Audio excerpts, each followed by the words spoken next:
Community Link, presented by Financial Center First Credit Union. Thank you for joining us for Community Link. I'm Caroline Mays. A brain disease that progressively destroys memory and thinking skills and causes problems with behavior. Alzheimer's is a form of dementia that affects about 6 million people in the United States and over 100,000 right here in Indiana. To inform us more on Alzheimer's are Ralph and Molly Richards. Thank you so much for joining us today. So let's delve into Alzheimer's just a little bit more.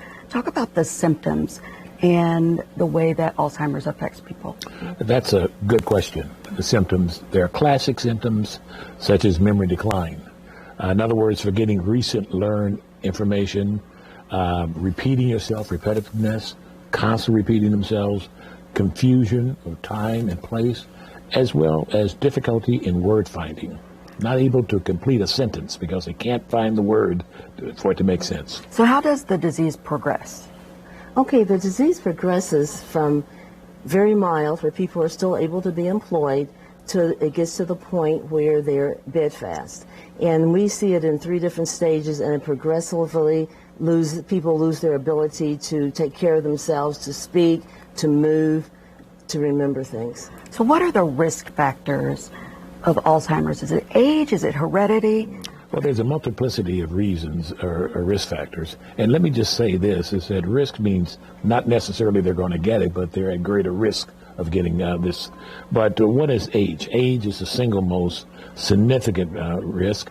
At age 65, if there's a 1 in 14 people that will get it, age 80, 1 in 6.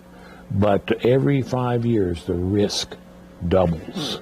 The other is African Americans. Being African Americans are greater risk, as well as lifestyles, what we eat, lack of exercise, if we have hypertension or diabetes or high cholesterol, and of course, if you're active, head injuries. So is there a cure if you have Alzheimer's?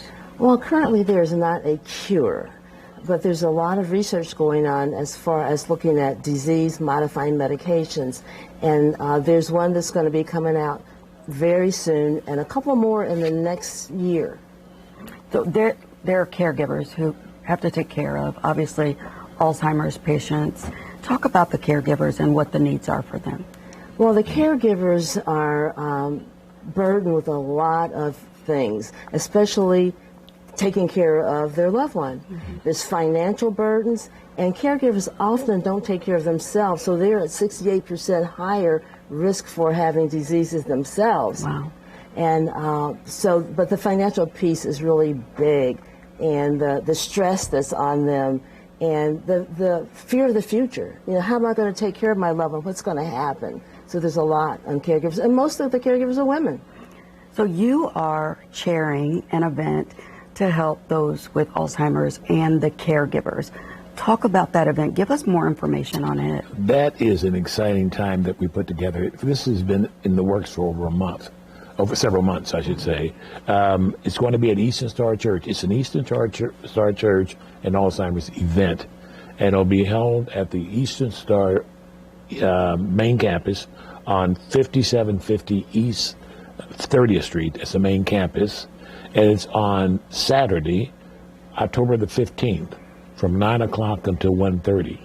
The topic is the relationship between COVID-19 and brain fog, and the association of that to Alzheimer's dementia. So who can attend, and is it a free event? It is a free event, which I'm very excited about, and we're opening it up to everybody. And one of the things that I think is so important, because I became a caregiver at 17, we really want to get young people involved, because they may not get the disease, but they're probably helping their parents or someone else care for it. But our panel, we've got a panel of exciting people, which you're going to be our moderator, but we're going to have an elder law attorney, which I think is able to provide a lot of good, helpful information, a geriatrician who can talk about diseases of the elderly, someone from the Alzheimer's Association, and also Dr. Sophia Wong, who I consider an excellent clinician on Alzheimer's as well as COVID. Thank you so much for all that you're doing for Alzheimer's. We really appreciate you and this conference that's coming up. Now here's Gloria Jimenez.